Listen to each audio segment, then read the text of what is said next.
Karnataka prime ಟೈಮ್ಗೆ ಮತ್ತೊಮ್ಮೆ ಸ್ವಾಗತ ವೀಕ್ಷಕರೇ. ನಾನು ಶ್ರೀಪಾದ್ ಪಾಟೀಲ್. ಸುದ್ದಿಗಳನ್ನು ಗಮನಿಸ್ತಾ ಹೋಗೋಣ. ಕಾಂಗ್ರೆಸ್ ಬಿಜೆಪಿ ಕಾರ್ಯಕರ್ತರ ಮಧ್ಯೆ ಗಲಾಟೆ ನಡೀತು, ರಾಜ್ಯವನ್ನೇ ತಲ್ಲಣಗೊಳಿಸಿದೆ.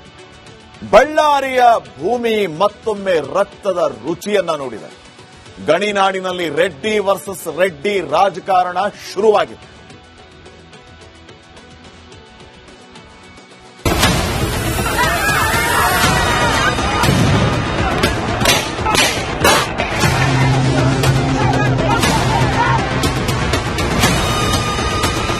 ರಾಯಲಸೀಮೆ ಹಾಗೂ ಪಲ್ನಾಡು ಅಂದ ತಕ್ಷಣ ಯಾರ ಕಣ್ಣೆದುರಿಗೆ ಆಗಲಿ ಒಂದು ಕ್ರೌರ್ಯದ ಹಿಂಸಾಚಾರದ ಪ್ರತಿಶೋಧ ಚಿತ್ರಣಗಳು ಕದಲಲು ಶುರುವಾಗುತ್ತವೆ. ಶತಮಾನಗಳಿಂದಲೂ ಈ ನೆಲ ಮಳೆಗಿಂತ ಹೆಚ್ಚು ರಕ್ತದಿಂದಲೇ ತೊಯ್ದಿದೆ.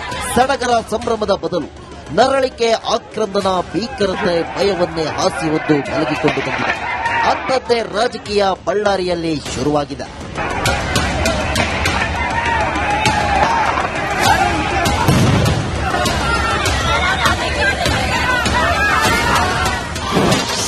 ಗಣಿನಾಡು ಬಳ್ಳಾರಿಯಲ್ಲಿ ಮತ್ತೆ ಹರಿದ ನೆತ್ತರು. ಜನಾರ್ದನ ರೆಡ್ಡಿ ಹತ್ಯೆಗೆ ಮುಂದಾಗಿದ್ರ ಕೈ ನಾಯಕರು. ರಕ್ತದಾಹ, ಹಿಂಸಾಚಾರ, ಸೇಡಿನ ಕಿಚ್ಚು ಬಳ್ಳಾರಿಯಲ್ಲಿ ಜೋರಾಗಿದೆ. ರಾಜಕೀಯ ಸೇಡು ಯಾವ ಮಟ್ಟಿಗೆ ಹೋಗಿದೆ ಅನ್ನೋದಕ್ಕೆ ಈ ಘರ್ಷಣೆಗಳೇ ಸಾಕ್ಷಿ.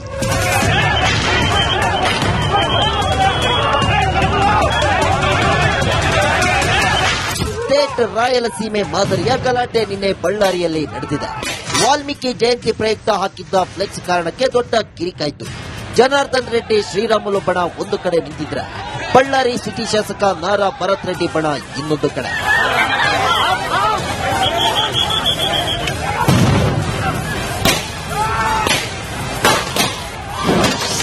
ಗುಂಡೇಟಿಗೆ ಬಲಿಯಾದ ಕಾಂಗ್ರೆಸ್ ಕಾರ್ಯಕರ್ತ.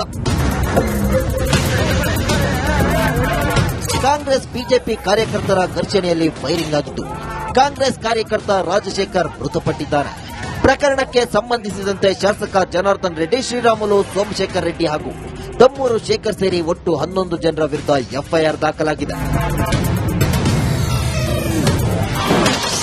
ಮೃತನ ದೇಹ ಹೊಕ್ಕಿದ್ದು ಪೊಲೀಸ್ ಬುಲೆಟ್ ಅಲ್ಲ.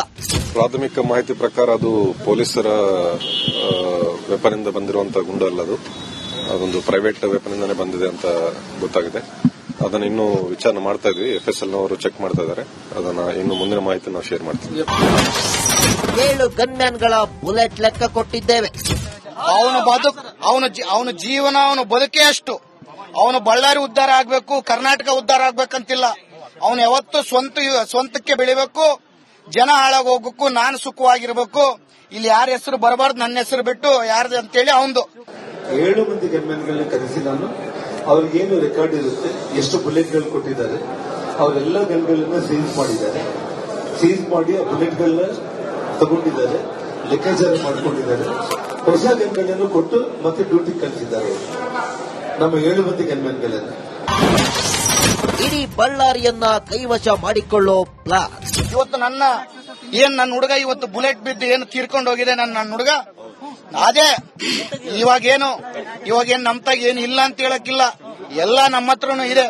ಆದ್ರೆ ಇವತ್ತು ಅಜ್ಜನ ಕಾರ್ಯಕ್ರಮ ನಡಿಬೇಕು, ಬಳ್ಳಾರಿ ಶಾಂತಿಯುತವಾಗಿ ಇರ್ಬೇಕಂತೇಳಿ ಇವತ್ತು ಸುಮ್ಮನೆ ಇದೀನಿ ಹೊರತು ಇವತ್ತು ಇಲ್ಲಾಂದ್ರೆ ಇಲ್ಲಿಂದನೇ ಮನೆ ಸುಟ್ಟು ಮತ್ತೆ ವಾಪಸ್ ಹೋಗ್ತಿದ್ದೆ ಅಂತ ಹೇಳಕ್ ಇಚ್ಛೆ. ಜನಾರ್ದನ್ ರೆಡ್ಡಿ ಅವರ ಮನೆ ಮೇಲೆ ಹೋಗಿ ಅವ್ರನ್ನ ಎದುರಿಸಿ, ಮನೆ ತೂರಿ, ಮನೆ ಗಲಾಟೆ ಮಾಡಿ, ಆಫೀಸೆಲ್ಲ ಬಡಿದು ಅವ್ರ ಮನೆ ತೋರಿದೀವಿ ಅಂತಂದ್ರೆ ಇಡೀ ಬಳ್ಳಾರಿ ನಗರ ಎಲ್ಲ ವ್ಯಾಪಾರಸ್ಥರಿಂದ ಹಿಡಿದು ಎಲ್ಲರೂ ಭಯಭ್ರಾಂತರಾಗ್ಬಿಟ್ಟು ನಮ್ಮ ಹಿಡಿದಕ್ಕೆ ಬರಲಿ. ಇನ್ನಿರೋದು 2 ವರ್ಷ. 2 ವರ್ಷದಲ್ಲಿ ನಾನು ಅಡ್ಡದಿಡ್ಡಿಯಾಗಿ ದುಡಿಬೇಕು, ಗಾಬರಿ ಮಾಡಬೇಕು ಅನ್ನೋ ಒಂದು ಕೆಟ್ಟ ಯೋಚನೆಯಿಂದ ಮುಂದಿನ ದಿನಗಳಲ್ಲಿ ಬಿಜೆಪಿ ಗೆಲ್ಲೋದು ಪಕ್ಕ. ವಾಲ್ಮೀಕಿ ತಾತನ ಕಾರ್ಯಕ್ರಮ ನಡಿಬಾರದು. ಈ ಬಳ್ಳಾರಿ ಜಿಲ್ಲೆಯಲ್ಲಿ ವಾಲ್ಮೀಕಿ ತಾತನ ಕಾರ್ಯಕ್ರಮ ಇಷ್ಟು ಅದ್ದೂರಿಯಾಗಿ ನಡೆದ್ರೆ ನಾವು ಇಷ್ಟು ವರ್ಷಗಳಿಂದ ವಾಲ್ಮೀಕಿ ಅಜ್ಜನಿಗೆ ನಾವೇನು ಮಾಡಕ್ಕಾಗಿಲ್ಲ. ಇವತ್ತು ಕಾಂಗ್ರೆಸ್ ಪಕ್ಷದವರು ಬಂದು ಮಾಡಿದಾರೆ ಅಂತೇಳಿ ಅವ್ರಿಗೆ ಎಲ್ಲಿ ಅವಮಾನ ಆಗುತ್ತಂತೇಳಿ ಆ ಅಜ್ಜನ ಮೇಲೆ ಸಿಟ್ಟಿಂದ, ನನ್ನ ಮೇಲೆ ಸಿಟ್ಟಿಂದ ಒಂದು ಸಾಮಾನ್ಯ ಹುಡುಗನ್ನ ಇವತ್ತೇನು ಬಲಿಯನ್ನು ತಗೊಂಡಿದ್ದಾರೆ. ಅದಕ್ಕೆ 100ರಷ್ಟು ಅನುಭವಿಸಷ್ಟು ನಾನು ಮಾಡೇ ಮಾಡ್ತೀನಿ ಅಂತ ಹೇಳಕ್ ಇಚ್ಛೆ ಪಡ್ತೀನಿ. ಮತ್ತೆ ಜನಪ್ರೀತಿ ಕಲ್ಪಿಸ್ತಾ ಇದೆ ಇಡೀ ಜಿಲ್ಲೆಯಲ್ಲಿ ಕಾಂಗ್ರೆಸ್ ಪಕ್ಷ, ವಿಶೇಷವಾಗಿ ಇವನು ಬರುತ್ತೆ. ಅವನೇನು ಜನಪ್ರೀತಿ ಕಳ್ಕೊತಾ ಇದ್ದಾನೆ, ಬರೋ ದಿನಗಳಲ್ಲಿ ಬಿಜೆಪಿ ಬರುವುದು ಗ್ಯಾರಂಟಿ. ಇಷ್ಟೊಳಗಡೆ ನಾನು ಏನಾದ್ರೂ ಅಡ್ಡದಿಡ್ಡಿಯಾಗಿ ದುಡ್ಕೋಬೇಕು ಅನ್ನುವಂತ ಲೆಕ್ಕದಲ್ಲಿ ಸಣ್ಣ ಸಣ್ಣ ವಿಚಾರಗಳನ್ನು ಒಂದು ಬ್ಯಾನರ್ ವಿಚಾರವನ್ನ ನೆಪವಾಗಿ ಇಟ್ಕೊಂಡು ಸಾವಿರಾರು ಮಂದಿನ ಕರ್ಕೊಂಡು ಬಂದು ಫೈರಿಂಗ್ ಮಾಡಿ ಇಷ್ಟು ದೊಡ್ಡ ಮಟ್ಟದಲ್ಲಿ ಮಾಡಿರೋದು ಅಂತ ಹೇಳಿ ನಾನು ನಿಮಗೆ ಹೇಳ್ತಿಲ್ಲ. ಬಳ್ಳಾರಿಯಲ್ಲಿ ಪರಿಸ್ಥಿತಿ ಹತೋಟಿಗೆ ಬಂದಿದೆ. ಶಾಸಕರಾದ ಜನಾರ್ದನ್ ರೆಡ್ಡಿ, ನಾರಾ ಭರತ್ ರೆಡ್ಡಿ, ಮಾಜಿ ಶಾಸಕರಾದ ಬಿ ಶ್ರೀರಾಮುಲು, ಜಿ ಸೋಮಶೇಖರ್ ರೆಡ್ಡಿ ಮನೆ ಮುಂದೆ ಪೊಲೀಸ್ ಸಿಬ್ಬಂದಿ ನಿಯೋಜಿಸಲಾಗಿದೆ. ರೇಣುಕಾದ್ಯ, ರಿಪಬ್ಲಿಕ್ ಕನ್ನಡ, ಬಳ್ಳಾರಿ. ಹಾಳಾಗಿ ಹೋಗಕ್ಕೂ ನಾನು ಸುಖವಾಗಿರ್ಬೇಕು, ಇಲ್ಲಿ ಯಾರ ಹೆಸರು ಬರಬಾರ್ದು, ನನ್ನ ಹೆಸರು ಬಿಟ್ಟು ಯಾರ್ದು ಅಂತೇಳಿ ಅವಂದು 7 ಮಂದಿ ಗನ್ಮೆನ್ಗಳನ್ನ ಕರೆಸಿ ನಾನು ಅವ್ರಿಗೇನು ರೆಕಾರ್ಡ್ ಇರುತ್ತೆ, ಎಷ್ಟು ಬುಲೆಟ್ಗಳು ಕೊಟ್ಟಿದ್ದಾರೆ, ಅವರೆಲ್ಲ ಗನ್ಗಳನ್ನ ಸೀಸ್ ಮಾಡಿದ್ದಾರೆ. ಸೀಸ್ ಮಾಡಿ ಆ ಬುಲೆಟ್ಗಳನ್ನ ತಗೊಂಡಿದ್ದಾರೆ, ಲೆಕ್ಕಾಚಾರ ಮಾಡಿಕೊಂಡಿದ್ದಾರೆ. ಹೊಸ ಗನ್ಗಳನ್ನು ಕೊಟ್ಟು ಮತ್ತೆ ಡ್ಯೂಟಿ ಕಳಿಸಿದ್ದಾರೆ ನಮ್ಮ 7 ಮಂದಿ ಗನ್ಮೆನ್ಗಳನ್ನ. ಇಡೀ ಬಳ್ಳಾರಿಯನ್ನ ಕೈವಶ ಮಾಡಿಕೊಳ್ಳೋ ಪ್ಲಾನ್. ಇವತ್ತು ನನ್ನ ಹುಡುಗ ಇವತ್ತು ಬುಲೆಟ್ ಬಿದ್ದು ಏನು ತೀರ್ಕೊಂಡು ಹೋಗಿದೆ ನನ್ನ ಹುಡುಗ. ಅದೇ ಇವಾಗೇನು ನಮ್ತಾಗ ಏನು ಇಲ್ಲ ಅಂತ ಹೇಳಕ್ಕಿಲ್ಲ, ಎಲ್ಲ ನಮ್ಮ ಹತ್ರನೂ ಇದೆ. ಆದ್ರೆ ಇವತ್ತು ಅಜ್ಜನ ಕಾರ್ಯಕ್ರಮ ನಡಿಬೇಕು, ಬಳ್ಳಾರಿ ಶಾಂತಿಯುತವಾಗಿ ಇರ್ಬೇಕಂತೇಳಿ ಇವತ್ತು ಸುಮ್ಮನೆ ಇದೀನಿ ಹೊರತು ಇವತ್ತು ಇಲ್ಲಾಂದ್ರೆ ಇಲ್ಲಿಂದನೇ ಮನೆ ಸುಟ್ಟು ಮತ್ತೆ ವಾಪಸ್ ಹೋಗ್ತಿದ್ದೆ ಅಂತ ಹೇಳಕ್ ಇಚ್ಛೆ. ಜನಾರ್ದನ್ ರೆಡ್ಡಿ ಅವ್ರ ಮನೆ ಮೇಲೆ ಹೋಗಿ ಅವ್ರನ್ನ ಎದುರಿಸಿ ಮನೆ ತೂರಿ ಮನೆ ಗಲಾಟೆ ಮಾಡಿ ಆಫೀಸೆಲ್ಲ ಬಡಿದು ಅವ್ರ ಮನೆ ತೋರಿದೀವಿ ಅಂತಂದ್ರೆ ಇಡೀ ಬಳ್ಳಾರಿ ನಗರ ಎಲ್ಲ ವ್ಯಾಪಾರಸ್ಥರಿಂದ ಹಿಡಿದು ಎಲ್ಲರೂ ಭಯಭ್ರಾಂತರಾಗ್ಬಿಟ್ಟು ನಮ್ಮ ಹಿಡಿದಕ್ಕೆ ಬರ್ಲಿ. ಇನ್ನಿರೋದು 2 ವರ್ಷ. 2 ವರ್ಷದಲ್ಲಿ ನಾನು ಅಡ್ಡದಿಡ್ಡಿಯಾಗಿ ದುಡಿಬೇಕು, ಗಾಬರಿ ಮಾಡಬೇಕು ಅನ್ನೋಂತ ಒಂದು ಕೆಟ್ಟ ಯೋಚನೆಯಿಂದ ಮುಂದಿನ ದಿನಗಳಲ್ಲಿ ಬಿಜೆಪಿ ಗೆಲ್ಲೋದು ಪಕ್ಕ. ವಾಲ್ಮೀಕಿ ತಾತನ ಕಾರ್ಯಕ್ರಮ ನಡಿಬಾರದು. ಈ ಬಳ್ಳಾರಿ ಜಿಲ್ಲೆಯಲ್ಲಿ ವಾಲ್ಮೀಕಿ ತಾತನ ಕಾರ್ಯಕ್ರಮ ಇಷ್ಟು ಅದ್ದೂರಿಯಾಗಿ ನಡೆದ್ರೆ ನಾವು ಇಷ್ಟು ವರ್ಷಗಳಿಂದ ವಾಲ್ಮೀಕಿ ಅಜ್ಜನಿಗೆ ನಾವೇನು ಮಾಡಕ್ಕಾಗಿಲ್ಲ. ಇವತ್ತು ಕಾಂಗ್ರೆಸ್ ಪಕ್ಷದವರು ಬಂದು ಮಾಡಿದಾರೆ ಅಂತೇಳಿ ಅವ್ರಿಗೆ ಎಲ್ಲಿ ಅವಮಾನ ಆಗುತ್ತಂತೇಳಿ ಆ ಅಜ್ಜನ ಮೇಲೆ ಸಿಟ್ಟಿಂದ, ನನ್ನ ಮೇಲೆ ಸಿಟ್ಟಿಂದ ಒಂದು ಸಾಮಾನ್ಯ ಹುಡುಗನ್ನ ಇವತ್ತೇನು ಬಲಿಯನ್ನು ತಗೊಂಡಿದ್ದಾರೆ, ಅದಕ್ಕೆ 100ರಷ್ಟು ಅನುಭವಿಸಷ್ಟು ನಾನು ಮಾಡೇ ಮಾಡ್ತೀನಿ ಅಂತ ಹೇಳಕ್ ಇಚ್ಛೆ ಪಡ್ತೀನಿ.